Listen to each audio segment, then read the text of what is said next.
Good morning students. आज हम class 10th maths के regarding chapter number 5 arithmetic progression के बारे में बात करेंगे, जिसमें हम एक्सरसाइज 5.2 के बारे में बात कर रहे थे। इससे एग्जाम्पल जो है एग्जाम्पल नंबर 8 तक मैंने आपको सोल्व करवा दिए थे प्रीवियस पार्ट के अंदर। एग्जाम्पल नंबर 9 और 10 रहता है, उसके बारे में बात करेंगे। देखिए एग्जाम्पल नंबर 9 आपके सामने है। क्या लिखा गया है कि एग्जाम्पल नंबर 9 के अंदर ए सम ऑफ, सम किसके बारे में बता रहा है, अमाउंट के बारे में डिस्कस कर रहा है। A sum of rupees 10,000 rupees, a sum of rupees 1000 rupees बताए गए हैं, is invested at a 8% simple interest per year. तो कुछ पैसे दिए गए हैं, जो कितने पैसे हैं, 1000 रुपए हैं, इन्वेस्ट किए गए हैं किस रेट से, 8%। और कौन से इंटरेस्ट पे, सिंपल इंटरेस्ट पे। इंटरेस्ट दो टाइप के होते हैं, एसआई और सीआई। एक सिंपल इंटरेस्ट होता है और एक कंपाउंड इंटरेस्ट होता है। पर ये हर साल के ऊपर इंटरेस्ट लग रहा है, सिंपल इंटरेस्ट लग रहा है 8% के हिसाब से 1000 रुपए के। कैलकुलेट द इंटरेस्ट, तो पहले हमें इस अमाउंट के ऊपर इंटरेस्ट कितना बनेगा वो हमें कैलकुलेट करना है eight the end of the each year. तो जितने भी साल के लिए दे, हर साल के लिए इंटरेस्ट क्या रहेगा, सेम रहेगा, क्योंकि ये किसके बारे में बात हो रही है, सिंपल इंटरेस्ट में। अगर कंपाउंड इंटरेस्ट के बारे में बात होता है तो हर साल क्या होता, वैल्यू चेंज होती। क्यों? क्योंकि उसके अंदर कंपाउंड इंटरेस्ट के अंदर क्या होता है, ब्याज के ऊपर ब्याज लगना स्टार्ट हो जाता है। बट सिंपल इंटरेस्ट के अंदर जो ब्याज होता है, जो इंटरेस्ट होता है, वो हर साल सेम रहता है। Do this interest form an AP. अब जो इंटरेस्ट निकल के आ रहा है, क्या वो एक एपी बन रहा है? हमने पहले ईच ईयर की बात की है, तो फर्स्ट ईयर का सोल्व किया, सेकंड ईयर का सोल्व किया, थर्ड ईयर का। तो वैसे हर साल का देखा, तो फिर हमने देखा कि क्या वो जो इंटरेस्ट निकल के आ रहा है, क्या वो एक एपी बना रहा है? बिल्कुल। एपी कैसे चेक करते हैं कि अगर जो भी टर्म्स आती हैं उनका कॉमन डिफरेंस सेम मिल रहा है तो वो क्या है, एपी है। इफ सो, अगर ऐसा होता है तो then find the interest at the end of the 30 years. तो हमें बताना है कि 30 साल के लास्ट के अंदर, 30 साल के एंड के अंदर जो वो इंटरेस्ट है, वो इस अमाउंट पे इंटरेस्ट कितना हो जाएगा। Note it. तो देखिए कैसे करेंगे। सबसे पहले क्या प्रिंसिपल दिया गया है, जब भी सिंपल इंटरेस्ट की बात होती है तो सिंपल इंटरेस्ट का फार्मूला क्या होता है, PRT, principal multiply rate multiply time divided by में 100। तो क्या हमारे पास प्रिंसिपल है? बिल्कुल। प्रिंसिपल की वैल्यू कितनी दी गई है, 1000 रुपीज। रेट की वैल्यू कितनी दी गई है, 8% पर एनम। टाइम कितना दिया गया है, पर ईयर की बात कर रहे हैं, तो टाइम कितना हो गया, 1 ईयर के हिसाब। ठीक है, 1 ईयर। तो क्या आप सिंपल इंटरेस्ट काउंट कर सकते हो? बिल्कुल। एसआई काउंट कर सकते हैं, P multiply R multiply T divide by में 100। यही फार्मूला होता है सिंपल इंटरेस्ट काउंट करने का। इसके लिए काउंट करते हैं, प्रिंसिपल कितना है सर, 1000 रुपीज, मल्टीप्लाई रेट कितना है 8, मल्टीप्लाई टाइम कितना है 1। ये 2 जीरो से 2 जीरो। तो फर्स्ट ईयर का इंटरेस्ट कितना आ गया मेरे पास, 80 rupees. Simple interest for first year same as simple SI for second year. दूसरे साल के लिए एसआई कितना हो जाएगा, वही सेम फार्मूला। एसआई निकालने का तो पीआरटी, प्रिंसिपल की वैल्यू 1000 रुपीज, रेट वही रहेगा।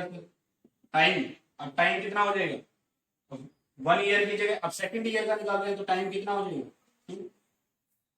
ठीक है, मतलब दूसरे साल के लिए। अब फर्स्ट और सेकंड दोनों को मिल के है, 2 सालों के लिए इंटरेस्ट कितना हो गया, 160 रुपीज। ठीक है सर। ऐसे ही सेम थर्ड के लिए, एसआई फॉर थर्ड ईयर, तीसरे साल के लिए और निकालते हैं। SI is equal to 1000 rupees पर 8% के हिसाब से टाइमिंग कितनी होगी, 3 साल के लिए, 3 इयर्स के लिए। कट करेंगे कितना आ जाएगा, 240 रुपीज। अब हमने क्या देखा कि फर्स्ट ईयर का तो एसआई कितना आ रहा है, 50 रुपीज, सेकेंड ईयर का 160, थर्ड ईयर में 240।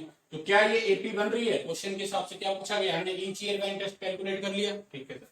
Do this interest form an AP, क्या ये एपी बन रही है? देखिए लिस्ट ऑफ नंबर्स क्या है, list of interest, list of interest क्या है मेरे पास, 80 रुपीज। सेकेंड क्या है, 160। थर्ड क्या है, 240। ऐसे चलता जाएगा आगे। क्या ये एपी है? बिल्कुल, क्योंकि हमने इन सभी में कॉमन डिफरेंस देखी, 80 से 160, 80 का डिफरेंस आ गया, 160 से सेम है। वैसे भी हम निकालते हैं क्या आएगा, A2 minus A1 A2 minus A1 60 minus 80 is equal to 80। क्या कॉमन डिफरेंस?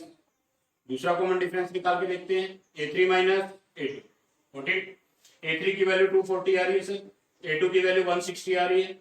दोनों को सोल्व करेंगे तो दोनों का डिफरेंस भी कितना आ गया 80। तो क्या ये जो D1 डिफरेंस है, फर्स्ट डिफरेंस भी 80 आ रहा है, सेकंड भी डिफरेंस 80 आ रहा है, तो they have same common difference. इनका कॉमन डिफरेंस क्या आ रहा है? सेम। तो दे फॉर्म एन एपी या इट इज एन एपी। यह क्या है? एक एपी है। अगर ये एपी है तो इसका कॉमन डिफरेंस कितना है? D. Then it's common difference is, इसमें अंदर फर्स्ट टर्म क्या है? a is equal to, then हमें क्या फाइंड आउट करना है? Also find the interest at the end of the 30 years. 30 साल के लास्ट के अंदर इंटरेस्ट, मतलब 30th ईयर, 30 साल के लास्ट में। तो एन की वैल्यू हमारे पास कितनी होगी? 30 होगी। ठीक है, हमें क्या निकालना है? A30th को क्या लिखते हैं? A प्लस 29D या फिर A plus n minus 1D। n minus 1 करेंगे, n की जगह 30 माइनस 1 करेंगे तो कितना आ जाएगा? 29D। A की जगह वैल्यू कितनी है मेरे पास? 80 प्लस 2 मल्टीप्लाई 29 मल्टीप्लाई D की जगह वैल्यू कितनी है? इसको सोल्व करेंगे, 29 को मल्टीप्लाई करेंगे किसके साथ? 80 के साथ।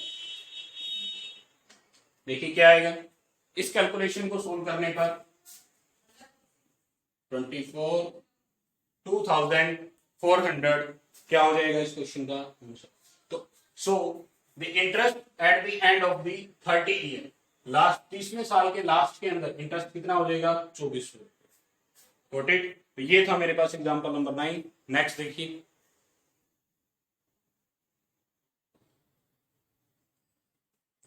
हाँ जी नेक्स्ट एग्जांपल देखिए, example number 10 exercise 5.2। Example number 10 के बारे में बात कर रहे हैं। एग्जांपल नंबर 10 के अंदर क्या लिखा गया है कि इन ए फ्लावर बेड, आपके पास एक फ्लावर बेड तैयार किया गया है।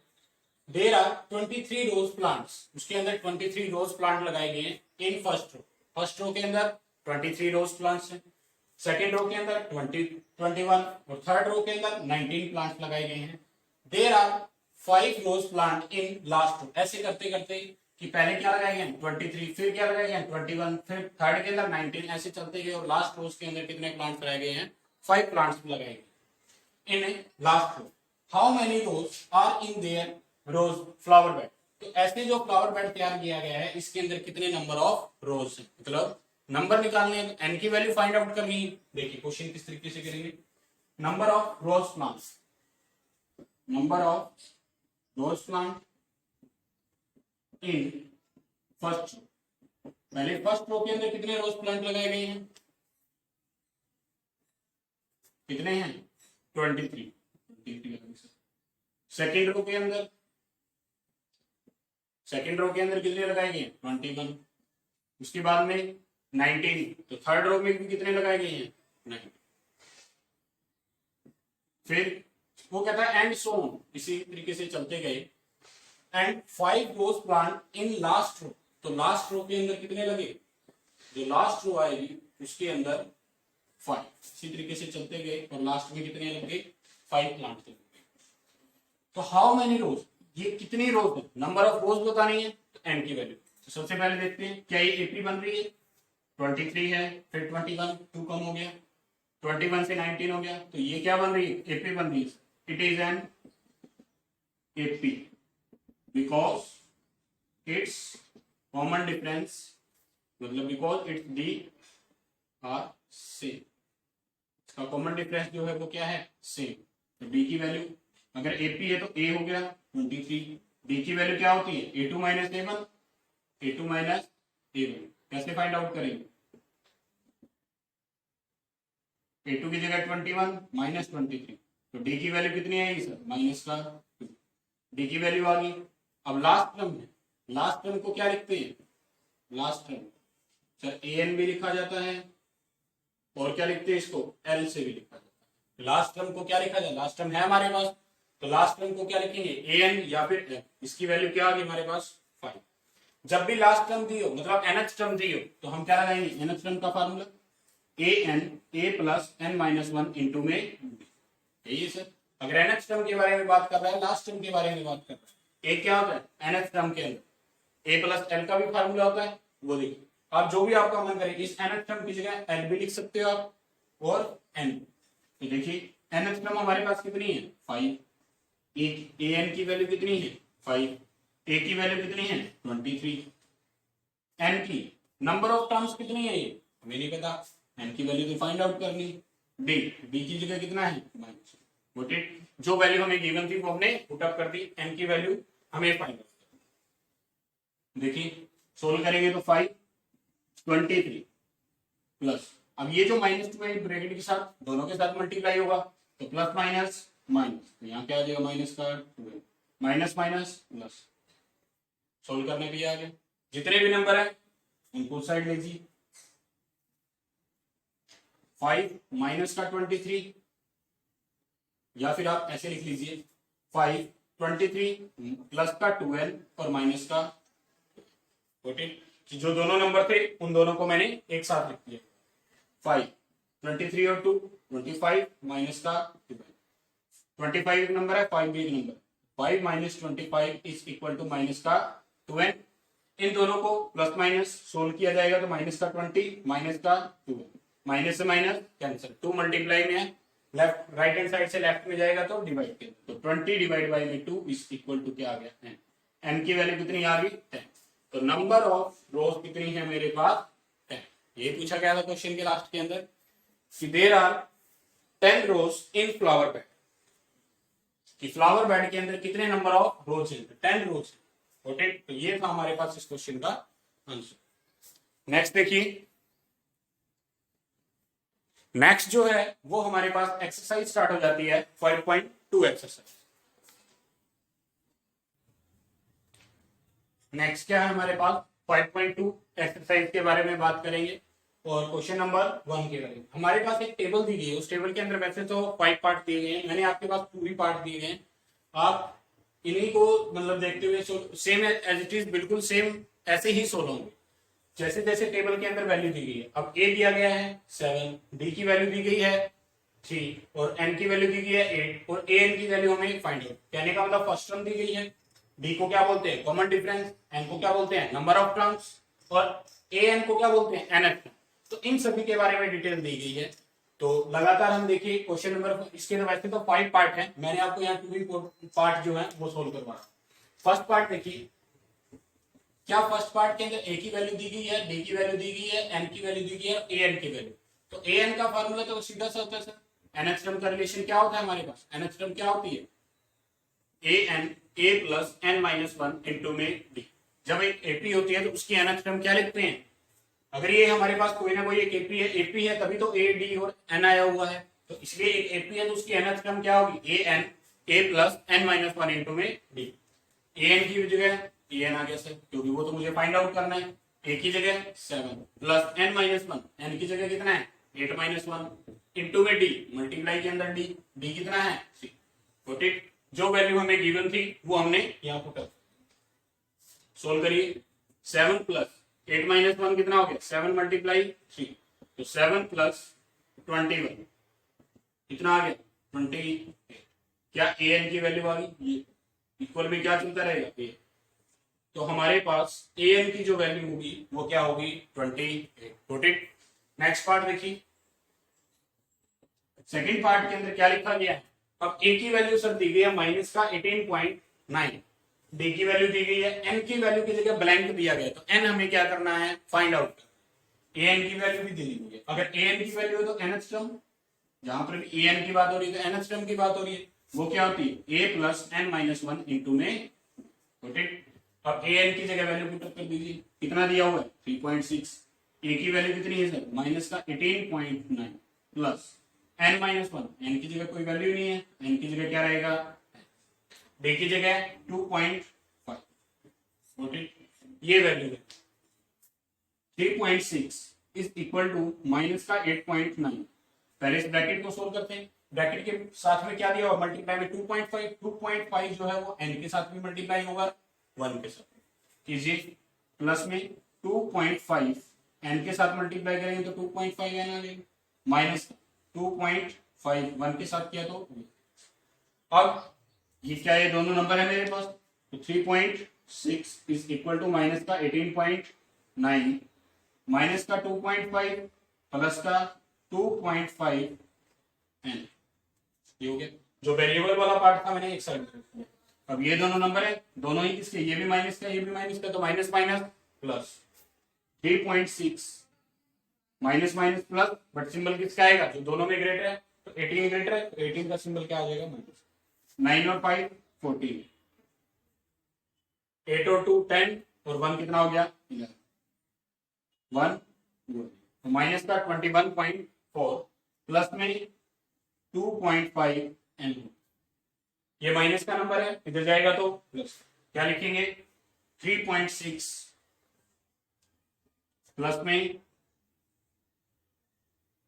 21.4 इज इक्वल टू क्या रह जाएगा 2.5।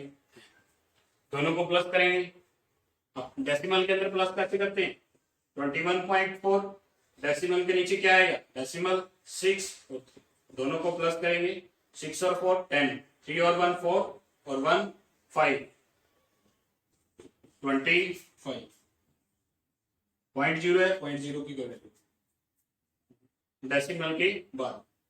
अब यहां क्या लिखेंगे 2.5, अब n के साथ में ये नंबर क्या है 2.5 मल्टीप्लाई में, इधर जाएगा तो डिवाइड के, तो 25 2.5 है, डेसिमल हटाएंगे तो जो 10 आएगा वो कहां चला जाएगा ऊपर, इज इक्वल टू क्या आ गया, क्यों क्योंकि 2.5 लिखी, 5 से 5 क्या हो गया 25 से 25 क्या हो गया कैंसिल आउट, n की वैल्यू हमारे पास कितनी आ गई 10।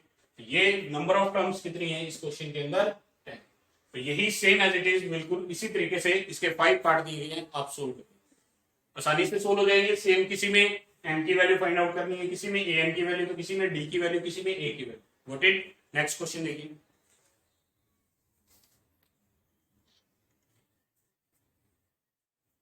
नेक्स्ट क्वेश्चन देखिए, question number exercise 5.2 question number second. अब इसके 2 पार्ट दिए गए, दोनों पार्ट के अंदर ऑप्शंस दिए गए, हमें चूज करना है इनमें से कौन सा ऑप्शन करेक्ट है। देखिए फर्स्ट पार्ट के अंदर क्या लिखा गया 30th term of AP, AP की 30वीं टर्म बतानी है कि क्या होगी 30th term of an AP. एक एपी दी गई है, एपी क्या है 10 7 4, इसी तरीके से ये फर्स्ट टर्म होगी, ये सेकंड टर्म होगी, ये थर्ड टर्म होगी, तो इसी तरीके से चलते जाएंगे। तो 30वीं टर्म क्या होगी, कहने का मतलब A30 की वैल्यू निकालनी है मुझे, A30 इसको क्या लिखते हैं A प्लस, अब nth टर्म का फार्मूला क्या कहता है an a plus n minus 1 into D.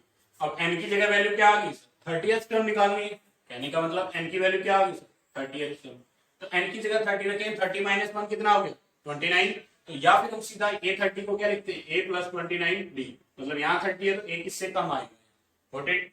तो a की वैल्यू क्या a है मेरे पास, बिल्कुल फर्स्ट टर्म पे जो लिखा गया है स्टार्टिंग में लिखा है उसे a ही बोलते हैं फर्स्ट टर्म। 29 इनटू में क्या है d, d कैसे सोल्व होगा, अब a हमारे पास कितना आ गया सर 10 आ गया, d कैसे निकलता है a2 minus a1, a2 minus a1 की जगह वैल्यू क्या आएगी, a2 की जगह सर 7 हो गया और a1 की जगह 10 हो गया, तो माइनस का गॉट इट।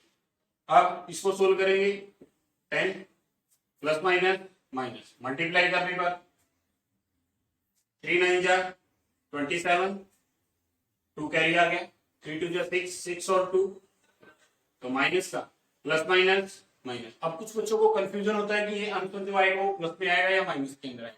देखिए प्लस माइनस माइनस, तो माइनस तो होगा इतना तो कंफर्म है, और माइनस कब होता है लार्ज वैल्यू में से स्मॉल वैल्यू को माइनस करते हैं। 87 में से 10 माइनस करेंगे तो 77, कुछ बच्चे इस क्वेश्चन को यही छोड़ देते हैं, नहीं। अब इन दोनों में ग्रेटर कौन है 87, 87 का सिंबल क्या है, सिंबल हमेशा आगे देखा जाता है किसी भी, तो 87 के आगे क्या है माइनस, तो यहाँ पर भी किसका आ जाएगा माइनस, तो इसका आंसर क्या हो जाएगा correct answer -77, got it. Next देखिए 11th term of the AP, 11th term बतानी है इस एपी की क्या होगी सर, फर्स्ट टर्म -3 है, सेकंड टर्म माइनस का 1/2 है, थर्ड टर्म 2 है, इसी तरीके से चलते जाएंगे, तो कहीं ना कहीं 11th टर्म क्या होगी वो हमें बतानी है इन ऑप्शन में से।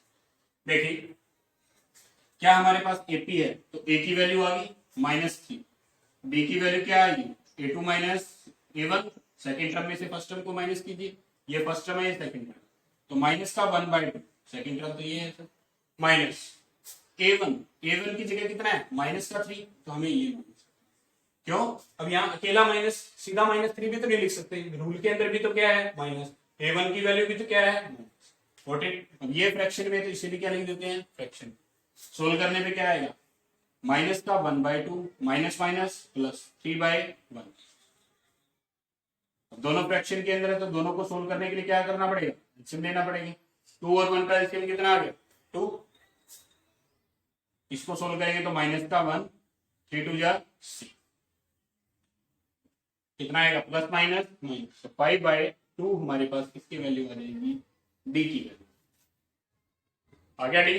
अब क्या करना होता है, लास्ट में उसने कौन सी टर्म पूछी है 11th टर्म, तो एन की वैल्यू क्या हो जाएगी सर, एन हमारे पास कितना हो जाएगा 11, ठीक है। 11th टर्म निकालनी है, कहने का मतलब क्या निकालना है, A11 निकालना है। A11 को क्या लिखते हैं a प्लस 10d लिखा जाता है, जो यहाँ 11 है उससे एक वैल्यू कम आएगी, A11 ए की जगह कितनी वैल्यू है -3 प्लस डी इंटू में डी की वैल्यू कितनी है ये 5/2, 5/2 अगर ब्रैकेट ना भी लगाएं क्योंकि माइनस तो है नहीं। अब ये टर्म क्या है मल्टीप्लिकेशन के अंदर है, इसके डिनोमिनेटर हम लगा सकते हैं, 2 1 जा 2, 2 5 जा 10, 5 पे कैंसिल होगी। सोल्व करेंगे तो माइनस का 3 प्लस मल्टीप्लाई करने पर 5 5 जा 25, सोल्व करेंगे तो प्लस माइनस माइनस 22। अब दोनों में ग्रेटर कौन है सर, ग्रेटर 25 है, तो 25 का सिंबल क्या है प्लस। आप इसको लिख भी सकते हो और नहीं भी लिखोगे तो भी क्या होता है मेंशन होता है, जो भी वैल्यू है उसके आगे हमेशा पॉजिटिव सिंबल होता है। अगर कोई सिंबल नहीं लगा है, A11 की वैल्यू कितनी आ जाएगी 22, देखिए ये भी ऑप्शन हमारे पास है। ये था हमारे पास क्वेश्चन नंबर 2। नेक्स्ट देखिए 5.2 एक्सरसाइज क्वेश्चन नंबर 3 के अंदर क्या राइट किया गया है कि इन दी फ्लोइंग एपी, हमारे पास एक एपी दी गई है, एपीज दी गई है, काफी सारी दी गई है, 5-6 पार्ट है, मैंने यहाँ 3 ही राइट की है, ठीक है।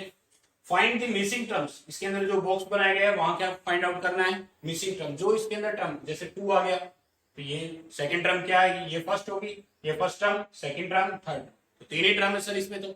तो इसमें से हमें कौन सी टर्म निकालनी है सेकंड टर्म, जो बॉक्स है उसकी जगह क्या वैल्यू आएगी मिसिंग टर्म का, उस जगह मैंने बॉक्स नहीं बनाई, सीधा ब्लैंक डाल दिया है। जैसे इसमें फर्स्ट टर्म दी गई है, सेकंड टर्म नहीं दी गई, थर्ड टर्म, तो सेकंड और थर्ड टर्म हमें फाइंड आउट करना।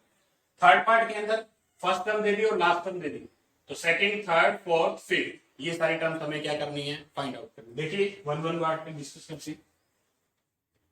क्या लिखा हुआ है फर्स्ट पार्ट के अंदर 2 दे दिया, सेकंड टर्म हमें नहीं दी और थर्ड टर्म दे, तो ये फर्स्ट होगी, ये सेकंड होगी, ये थर्ड टर्म, बिल्कुल सर। तो फर्स्ट टर्म को क्या लिखा जाता है, फर्स्ट टर्म को किससे नोटेशन देते हैं A1 से, और A1 को A भी बोला जाता है सर, A की वैल्यू कितनी आ गई। अब सेकंड टर्म A2 के बारे में कुछ नहीं बताया गया सर, A3 के बारे में सर 26, यही बात होती है। अब क्या A3 जो है, A3 को हम क्या लिख सकते हैं A प्लस 2D राइट किया जा सकता है बिल्कुल। nth टर्म का फार्मूला क्या कहता है A plus n minus 1 into में b। अगर मैं यहाँ n के पैर जो a के पैर में n है इसकी जगह क्या पुट करूं 3 पुट करूं, तो n की वैल्यू कितनी होगी सर 3 होगी, a की जगह a आ गया n माइनस 1 मतलब 3 माइनस 1 इंटू में d, 3 माइनस 1 कितना हो जाएगा a प्लस 2d। A3 को आप क्या राइट कर सकते हो a प्लस 2d। अगर यहाँ A5 होता तो A प्लस 4D, तो जो भी यहाँ वैल्यू है जैसे 3 है तो यहाँ क्या आ गया 2। Got it?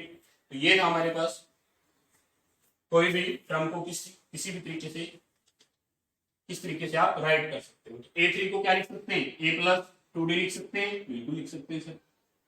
ये किसके इक्वल है 26 के इक्वल है। क्या हमारे पास A की वैल्यू है सर 2D 26, ये नंबर पॉजिटिव एज रहेगा तो नेगेटिव 2D, 26 माइनस 2 हो गया कितना आएगा 24, 2 मल्टीप्लाई में रहेगा तो डिवाइड, 24 डिवाइड बाय में 2 कितना हो गया 12, तो क्या D की वैल्यू आ गई सर।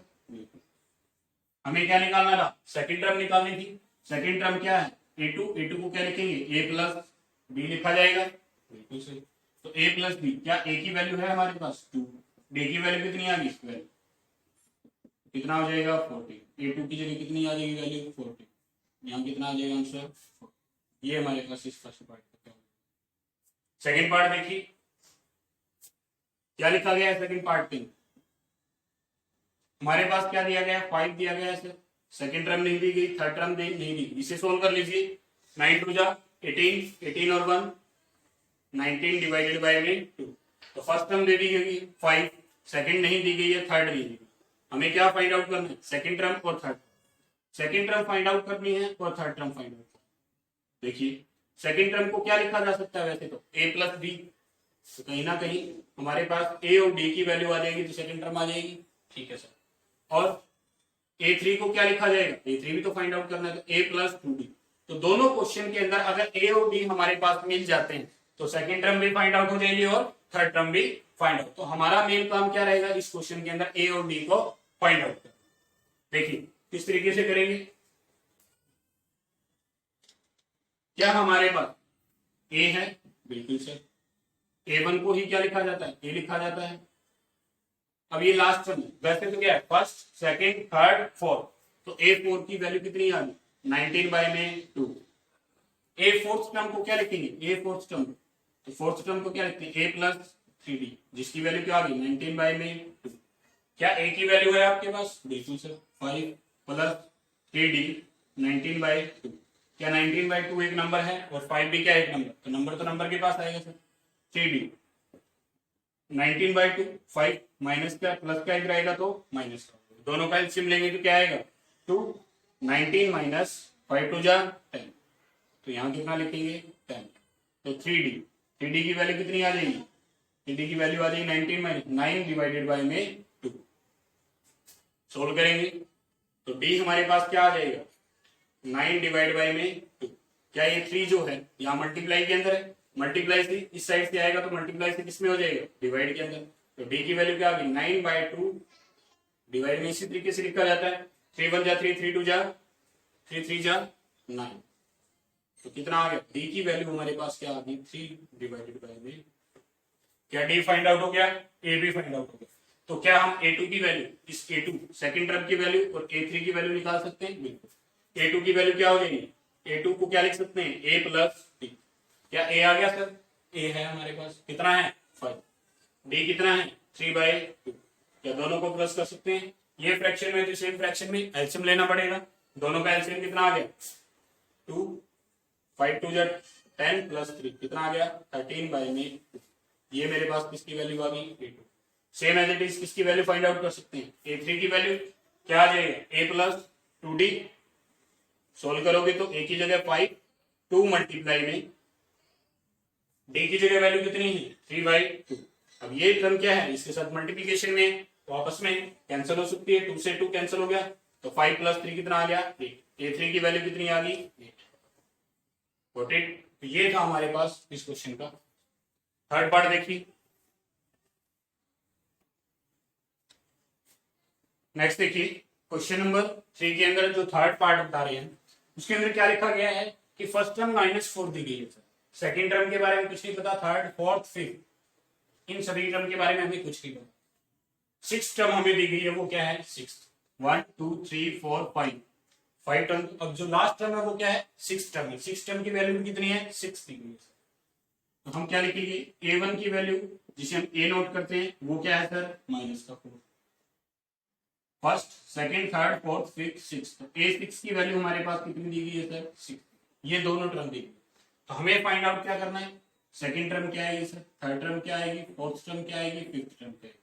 ठीक है ये चीज होता है। अब जब सेकंड टर्म को फाइंड आउट करते हैं a2 की वैल्यू फाइंड आउट करते हैं तो क्या लिखेंगे a2 is equal to a plus b। ठीक है सर, क्या लिखेंगे a2 को क्या लिखते हैं a प्लस b, कहीं ना कहीं a और d की वैल्यू आ जाएगी तो मैं a2 मिलेगा।